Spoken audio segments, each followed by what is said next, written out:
ভাই একটা পান দেন তো। 25, 50, 100, 500। আর 500 টাকারটা নিতে গেলে 2 থেকে 3 দিন আগে জানাতে হবে। 100 টাকার পান দেন। 100 টাকা পান একটা।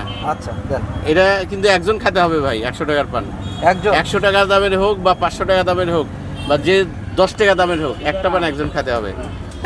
আচ্ছা দেন। আর এটা একটা পেপারমেন্ট।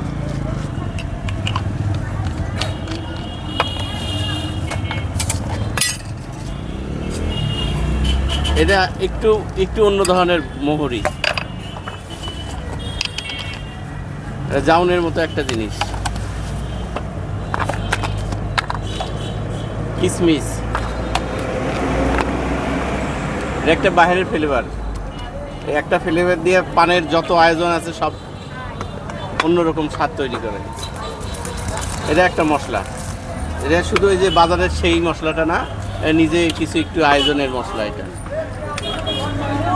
যা অন্য কোনো কারো স্বাদের সাথে তুলনা হবে না। একদম সবার সুপরিচিত, সবাই জানে এ বিষয়ে। এবং আজ পর্যন্ত আমার ব্যবসার লাইফ থেকে শুরু করে আজ পর্যন্ত পানের স্বাদের আল্লাহর অশেষ রহমতে কোনো ত্রুটি হয়নি। তবে যতদিন বেঁচে থাকবো আল্লাহর রহমতে এরকম। এটা কি দিলেন? এটা মোরব্বা। আর ওটা এর আগে দিছি একটা চমন বাহার, এটা বাদাম, ভাজা বাদাম, কাঠবাদাম। কাঠবাদাম। কাঠবাদাম ভাই, এই জিনিসটা আমি বলবো না। হ্যাঁ, এই জিনিসটা বলবো না।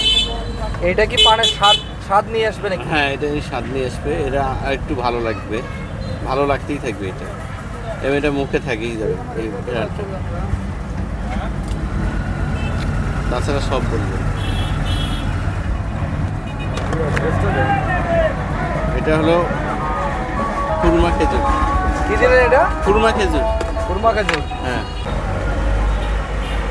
এটা সুপারি, তবে এই সুপারিরও একটু আলাদা অন্যরকম ই আছে।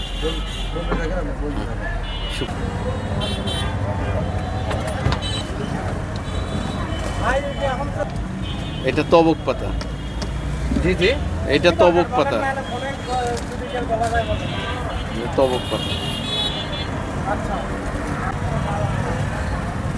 ওরাও খাবে? সব সহ পানটা খাবে। ওই জন্য এই পানটা একাই খেতে হবে, একজন। এটা একজনে খেতে হবে? একজনে। মুখের মধ্যে অতগুলো পান ধরবে? হ্যাঁ, মুখে দেওয়ার 2-1 মিনিটের মধ্যে পানটা গলে যাবে।